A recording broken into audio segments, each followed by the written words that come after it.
Hello guys, welcome back to my YouTube channel. So ഇന്നത്തെ നമ്മുടെ vlog ഒരു Ramadan shopping വ്ളോഗാണ്. ഞാനിപ്പോൾ നിൽക്കുന്നത് ലിസ്റ്റോവലിലാണ്. ലിസ്റ്റോവൽ എന്ന് പറഞ്ഞാൽ വെരി ഒരു കൺട്രി സൈഡ് ആയിട്ടുള്ള ഒരു സ്ഥലമാണ്. സോ ദാറ്റ് നമുക്കിവിടെ ഷോപ്പിങ്ങിനുള്ള ഓപ്ഷൻസൊക്കെ വളരെ കുറവാണ്. അതുകൊണ്ട് തന്നെ അത്യാവശ്യം നല്ല എക്സ്പെൻസീവുമാണ്. സോ ഇവിടുന്ന് മേടിക്കാൻ കിട്ടാത്തതായിട്ടൊന്നുമില്ല, പക്ഷേ എക്സ്പെൻസീവാണ്. സോ ഇറ്റ്സ് ബെറ്റർ ഇടയ്ക്ക് മന്ത്ലി വൺസ് ഒന്ന് ഞങ്ങൾക്ക് കിച്ചണർ അല്ലെങ്കിൽ കാംബ്രിഡ്ജൊക്കെ പോയിട്ട് ഒന്ന് ബൾക്ക് പർച്ചേസ് ചെയ്ത് വന്നാൽ ആക്ച്വലി അത് അത്യാവശ്യം എക്കണോമിക്കലാവും കാര്യങ്ങളൊക്കെ. അപ്പം നമ്മൾ റമദാനിൽ ആദ്യമേ പ്ലാൻ ചെയ്തു. നമുക്കിവിടെ റമദാൻ ഒരു വെനസ്ഡേ ആണ് സ്റ്റാർട്ട് ചെയ്തത്. അപ്പോൾ അതിന് മുമ്പത്തെ വീക്കെൻഡ് സാറ്റർഡേ ആണ് ഞങ്ങൾ നേരെ ഷോപ്പിങ്ങിന് വേണ്ടിയിട്ട് പോയത്. ഞങ്ങൾ നേരത്തെ തന്നെ ഇറങ്ങണം എന്നൊക്കെ പ്ലാൻ ചെയ്തതാണ്. പിന്നെ എങ്ങനെ പ്ലാൻ ചെയ്താലും ഒരു 9 മണിക്ക് ഇറങ്ങണം എന്ന് വിചാരിച്ചാൽ ഇറങ്ങുമ്പോഴേക്കും ഒരു 11 ആവും. പിന്നെ നമ്മൾ അന്ന് പ്ലാൻ ചെയ്തിരുന്നത് ഒരു 11 മണിയാകുമ്പോൾ ഇറങ്ങാമെന്നാണ്. അതെന്തായാലും ഞങ്ങൾ ഇറങ്ങിയപ്പോഴേക്ക് 12 കഴിഞ്ഞിട്ടുണ്ടായിരുന്നു. പിന്നെ ഓൾറെഡി നെയ്മിനൊരു ഹെയർ കട്ടിൻ്റെ അപ്പോയിൻമെൻറ്റും ഉണ്ടായിരുന്നു. അതുകൊണ്ട് അതിന് മുമ്പ് അവിടെ എത്തണമല്ലോ. അപ്പോൾ പിന്നെ നമ്മളായിരുന്നെങ്കിൽ രാവിലെ ബ്രേക്ക്ഫാസ്റ്റ് അധികമൊന്നും കഴിച്ചിട്ടില്ല. സോ നമ്മൾ നേരെ ഫുഡ് കഴിക്കാനുള്ള ടൈമേ ഉണ്ടായിരുന്നുള്ളൂ ഹെയർ കട്ടിൻ്റെ മുമ്പായിട്ട്. അപ്പോൾ ഫുഡ് കഴിക്കാം എന്നുള്ള പ്ലാനിലാണ് നമ്മൾ യാത്ര തിരിച്ചത്. അപ്പോൾ നമ്മൾ നേരെ ബോർഡ് വാക്കിലോട്ടാണ് പോയത്, കിച്ചണർ. സോ ഇത് കണ്ടോ, മഞ്ഞ് പെയ്തിട്ട് ലൈക്ക് ഒന്ന് 0 ഡിഗ്രിയിലോട്ടൊക്കെ പോകുമ്പോൾ ഇതാണ് ഇവിടുത്തെ അവസ്ഥ. ഫുൾ ചളിയായിട്ടുണ്ടാവും. ആൻഡ് കുറേ മഞ്ഞൊരുക്കിയിട്ടുള്ള വെള്ളം നിലത്ത്, അങ്ങനെ ഫുൾ ചളി വിളിയായിട്ടുള്ളൊരു മൂടായിരിക്കും. സ്നോക്കെ ആ ഒരു വൈറ്റ് കളറിൽ നിന്ന് എല്ലാം ബ്രൗണിഷ് ആയിട്ടുണ്ടാവും. ഓക്കെ, അതൊക്കെ അവിടെ നിൽക്കട്ടെ. നമ്മൾ നേരെ പോപ്പീസിലോട്ടാണ് പോയത്. ബിക്കോസ് നമുക്ക് ലിസ്റ്റോവിൽ പോപ്പീസ് അവൈലബിൾ അല്ല. And here in Canada KFC ഒന്നും അത്ര ടേസ്റ്റ് ഇല്ല. ബട്ട് ഇപ്പോൾ അതിൻ്റെ ടേസ്റ്റൊക്കെ ഇഷ്ടമായി വരുന്നു, ബിക്കോസ് നമുക്ക് വേറെ ഓപ്ഷൻ ഇല്ല. And this Popees is far more better than KFC. അപ്പോൾ എന്ന് തോന്നിയിരുന്നു ആദ്യം കഴിച്ചപ്പോൾ. ഇപ്പം എനിക്ക് അങ്ങനെ തോന്നുന്നില്ല. ഇത് കഴിച്ചപ്പോൾ ഞാൻ വിചാരിച്ചു ഇനി മേടിക്കില്ല, ഇനി കഴിക്കില്ല എന്നുള്ളൊരു തീരുമാനം എടുത്തു. ബിക്കോസ് ഈ ഒരു സമയത്തൊക്കെയാണ് എനിക്ക് ശരിക്കും ദുബായ് മിസ് ചെയ്യുന്നത്. ദുബായിലൊക്കെ KFC എന്നൊക്കെ പറഞ്ഞുണ്ടല്ലോ, വേറെ ലെവൽ ടേസ്റ്റാണ്. അത് കഴിച്ചിട്ടുള്ളവർക്ക് അറിയായിരിക്കും. അതിനൊന്നും ഇവിടുത്തെ ഇങ്ങനത്തെ ഫാസ്റ്റ് ഫുഡ്സ് നമുക്ക് കമ്പയർ ചെയ്യാനേ പറ്റില്ല. പോരാ, അത്ര പോരാ. ബട്ട് നമുക്ക് ഇത്ര ഓപ്ഷൻസേ ഉള്ളൂ. അതുകൊണ്ട് ഓക്കെ, അടിപൊളിയാണ് അങ്ങനെ വിചാരിക്കാം. അതുകൊണ്ട് തന്നെ ക്രേവിങ്സ് വരുമ്പോൾ നമ്മൾ കഴിക്കും, കഴിക്കാതിരിക്കുന്നില്ല അങ്ങനെ. സോ നമ്മൾ നേരെ ഫുഡൊക്കെ കഴിച്ചിട്ട് നേരെ ഹെയർ കട്ടിന് വേണ്ടിയിട്ട് പോയി. അവിടെ എത്തിയതും എഗെയിൻ എൻ്റെ മോൾ ഉറങ്ങി. അപ്പോൾ അവളെയും അങ്ങനെ പിടിച്ചിട്ട് ഞാനങ്ങനെ പോസ്റ്റ് അടിച്ചിരിക്കുമായിരുന്നു. അവിടെ ഹെയർ കട്ടിന് കുറച്ച് ടൈം എടുക്കുമല്ലോ. അങ്ങനെ അത് കഴിഞ്ഞ് നമ്മൾ ഷോപ്പിംഗ് സ്റ്റാർട്ട് ചെയ്യാമെന്ന് വിചാരിച്ചു. നേരെ ഫുഡ് ബേസിക്സിലോട്ടാണ് ആദ്യം പോയത്.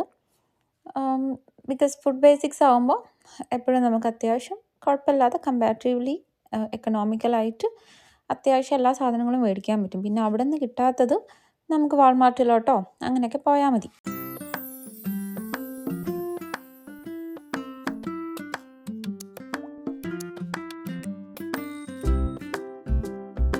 നമ്മളാദ്യം ഫ്രൂട്ട്സ് എടുത്തിട്ടാണ് സ്റ്റാർട്ട് ചെയ്തത്.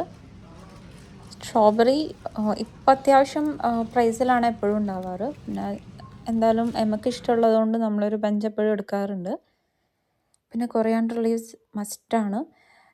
ബിക്കോസ് എനിക്ക് എന്തായാലും അന്ന് പ്ലാൻ ഉണ്ടായിരുന്നു കുറേ കട്ട്ലറ്റ് ഉണ്ടാക്കി വെക്കണം.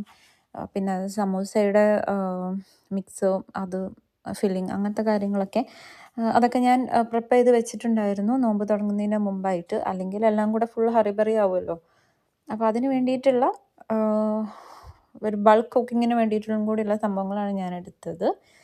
ജിഞ്ചർ ഗാർലിക് പേസ്റ്റ് ഉണ്ടാക്കാൻ വേണ്ടിയിട്ടുള്ള ഐറ്റംസ് അതെല്ലാം സ്റ്റോർ ചെയ്തു. അങ്ങനെ ഓണിയൻസ് എല്ലാം.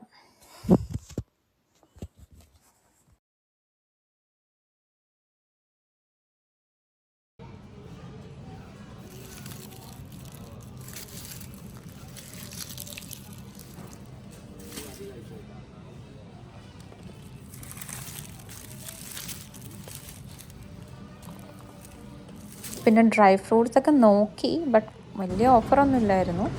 അപ്പോൾ ജസ്റ്റ് ഫിഗ് മാത്രമേ അവിടെ നിന്ന് എടുത്തുള്ളൂ. പിന്നെ നമ്മൾ വിചാരിച്ചു നമ്മൾ പോകുന്നൊരു ബിച്ചർ ഷോപ്പുണ്ട് ബീഫൊക്കെ മേടിക്കുന്ന. അപ്പോൾ അതിൻ്റെ കൂടെയുള്ള ഗ്രോസറിയിൽ നല്ല ഡേറ്റ്സും കാര്യങ്ങളൊക്കെ കിട്ടും. അപ്പം നമ്മൾ വിചാരിച്ചു അവിടെ നിന്ന് മേടിക്കാം, ഇവിടെ എന്തായാലും ഓഫറൊന്നും ഇല്ലല്ലോ. അങ്ങനെ ആ, അത് മാത്രം എടുത്തു, ഫിഗ് മാത്രം എടുത്തു. ആൻഡ് യു നോ വാട്ട്, എനിക്ക് നല്ലൊരു ഐറ്റം കിട്ടിയിട്ടുണ്ടായിരുന്നു, ചക്ക. ഞാൻ ഭയങ്കര ചക്ക ഫാനാണ്. പക്ഷേ ദിസ് ടൈം ഇതെടുത്തിട്ടുള്ളത് നെയ്മിന് വേണ്ടിയിട്ടാണ്. നെയ്മ് ചക്ക കഴിച്ചിട്ട് 2 വർഷത്തോളമായി. അപ്പോൾ കണ്ടപ്പോൾ അതിന് വെറും $4 സംതിങ് ഉണ്ടായിരുന്നുള്ളൂ. അപ്പോൾ ആ പീസ് എടുത്തു. വലിയ കുഴപ്പമൊന്നുമില്ലാത്ത ചക്കയായിരുന്നു കേട്ടോ. വാലന്റൈൻസ് ഡേൻ്റെ അന്നാണ് നമ്മൾ ഈ ഷോപ്പിങ്ങിന് വേണ്ടിയിട്ട് പോയത്. ഓൾറെഡി എനിക്ക് ബൊക്കെയൊക്കെ തന്നിട്ടുണ്ടായിരുന്നു. പക്ഷേ ഈ ഒരു ഫ്ലവർ കണ്ടപ്പോൾ എനിക്ക് പ്ലാന്റ് ഭയങ്കര ഇഷ്ടമാണ്. ഫ്ലവേഴ്സ് ഓർ പ്ലാന്റ്സ് എന്ന് ചോദിച്ചാൽ ഞാൻ ഓൾവേസ് ചൂസ് ചെയ്യുക പ്ലാന്റ് ആയിരിക്കും. ഇത്തരം സാധനങ്ങളൊക്കെ സ്റ്റോക്ക് ചെയ്തു. ചിക്കൻ എടുത്തിട്ടുണ്ടായിരുന്നു. ഫിഷ് ഒന്നും കാര്യമായിട്ട് സ്റ്റോക്ക് ഇല്ലായിരുന്നു അവിടെ, അപ്പോൾ ഫിഷ് എടുത്തില്ല. അങ്ങനെ പിന്നെ ഒരു പ്ലാന്റ് എടുത്തിട്ടുണ്ടായിരുന്നു. ആൻഡ് മിൽക്ക്, ടിഷ്യൂസ്, ബ്രെഡ്, അങ്ങനത്തെ എസെൻഷ്യൽസൊക്കെ എടുത്തു. അങ്ങനെ അപ്പോൾ എൻ്റെ പർച്ചേസ് എന്ന് പറഞ്ഞാൽ ഞാനതൊരു ലിസ്റ്റ് ഉണ്ടാക്കി വന്നിട്ട് അതിലുള്ള സാധനങ്ങൾ മാത്രമേ മേടിക്കുകയുള്ളൂ. പിന്നെ അതിന് പുറമെ ജ്യൂസ് അങ്ങനത്തെ കുറച്ച് കാര്യങ്ങളൊക്കെ എടുക്കും, മോൾക്ക് എന്തെങ്കിലുമൊക്കെ. പിന്നെ ഇത് കഴിഞ്ഞിട്ട് ഞങ്ങൾ നേരെ പോയത് പാമ്പാലിയിലോട്ടാണ്, കേരള സ്റ്റോർ. സോ അതെൻ്റെ ഒരു ഫേവറേറ്റ് സ്പോട്ടാണ്. ബിക്കോസ് അവിടെ പോയാൽ നാട്ടിലത്തെ ഒരു ഫീലാണ് എന്തൊക്കെ പറഞ്ഞാലും. നമുക്കിതുപോലെ അത് കണ്ടോ, ഫ്രോസൺ പൊറോട്ടാസും നൂൽപുട്ടും എല്ലാം കിട്ടും. അപ്പോൾ നൂൽപുട്ടും ഫ്രോസൺ പൊറോട്ടാസും നമ്മളെപ്പോഴും സ്റ്റോക്ക് ചെയ്യാറുണ്ട്. അത് സ്റ്റോക്ക് ചെയ്തു ആസ് യൂഷ്വൽ. പിന്നെ പത്തിരിപ്പൊടി അങ്ങനത്തെ കാര്യങ്ങളൊക്കെ. നോമ്പല്ലേ, അപ്പോൾ എന്തായാലും പത്തിരി ഇസ് മസ്റ്റ്. അപ്പോൾ എനിക്ക് ഭയങ്കര ഇഷ്ടമാണ് നോമ്പിന്. അപ്പോൾ അങ്ങനത്തെ കുറച്ച് പൊടികളും കാര്യങ്ങളും പെപ്പറൊക്കെ കഴിഞ്ഞിട്ടുണ്ടായിരുന്നു, അതൊക്കെ റീസ്റ്റോക്ക് ചെയ്തു. നമ്മൾ അവിടുത്തെ ഷോപ്പിംഗ് ഒക്കെ കഴിഞ്ഞിട്ട് നേരെ ഇറങ്ങി ഫുഡ് കഴിക്കാൻ. അത്രയും വിശന്നിരിക്കുകയായിരുന്നു. പക്ഷേ അപ്പോഴേക്ക് അഗെയിൻ എമ്മ ഉറങ്ങിയിട്ടുണ്ടായിരുന്നു. അപ്പോൾ നമ്മൾ കഴിക്കാൻ വേണ്ടി പോകുമ്പോൾ നമ്മൾ തീരുമാനിച്ചു നമുക്ക് ടേക്ക് ഔട്ട് എടുക്കാം. അവിടെ ഇരുന്ന് കഴിക്കാൻ എന്തായാലും ബുദ്ധിമുട്ടായിരിക്കും. അവൾ ഉറങ്ങിയതുകൊണ്ട് നല്ല ബുദ്ധിമുട്ടായിരിക്കും. ഞങ്ങൾ പോകുന്നത് ഓൺകോളിലോട്ടാണ്. അതൊരു അറബിക് റെസ്റ്റോറൻ്റാണ്, മന്തിയൊക്കെ ഉള്ള. അപ്പോൾ മന്തി കഴിക്കാനായിരുന്നു നമ്മുടെ mood. So On Call is my husband's favourite restaurant. അപ്പോൾ നമ്മൾ നേരെ അങ്ങോട്ട് വിട്ടു. അവിടുന്ന് ടേക്ക് ഔട്ടും എടുത്തിട്ട് ഇതാ നിങ്ങൾ ഈ കാണുന്നത് ലിസ്റ്റോവലാണ്. ലിസ്റ്റോവലിലോട്ട് എത്തിയിട്ടുണ്ട്. ഇനി നേരെ വീട്ടിൽ പോവുക, ഫുഡ് കഴിക്കുക. എന്തായാലും വീട്ടിലെത്തി ഇറങ്ങുമ്പോൾ അവൾ എണീക്കും, അതാണ് എന്നും സംഭവിക്കാറ്. പിന്നെ നമ്മൾ ക്ഷീണിച്ചെത്തുമ്പോഴേക്കും അവൾ ഇറങ്ങിയിട്ടുണ്ടാവും. ആൻഡ് പിന്നെ നമുക്ക് ഉറങ്ങാൻ പറ്റില്ല. അങ്ങനെയൊക്കെയാണ് പാരൻറ്ഹുഡ് പോയിക്കൊണ്ടിരിക്കുന്നതും. സോ നല്ലൊരു ഡേ ആയിരുന്നു. ഞാൻ വിചാരിച്ച പോലെ തന്നെ എനിക്ക് എല്ലാ കാര്യങ്ങളും സ്റ്റോക്ക് ചെയ്യാനായിട്ട് പറ്റി. ആൻഡ് ദിസ് ഇസ് മൈ മന്തി. ഇതിൽ നമ്മൾ 2 മന്തി ഓർഡർ ചെയ്തിട്ടുണ്ടായിരുന്നു. ഷവായ ടൈപ്പ് ചിക്കനുള്ളതും നോർമൽ മന്തിയും. ഷവായ ടൈപ്പ് നമ്മൾ ഇതിനു മുമ്പ് ട്രൈ ചെയ്തിട്ടില്ല, ബട്ട് അതാണ് ഏറ്റവും ബെസ്റ്റ്. ഇത് നോർമലാണ്, മറ്റേതാണ് ഷവായ ടൈപ്പ് കേട്ടോ. അത് അടിപൊളിയായിരുന്നു. സോ ഗൈസ്, അത്രയേ ഉള്ളൂ ഇന്നത്തെ വ്ളോഗ്. Thanks for watching.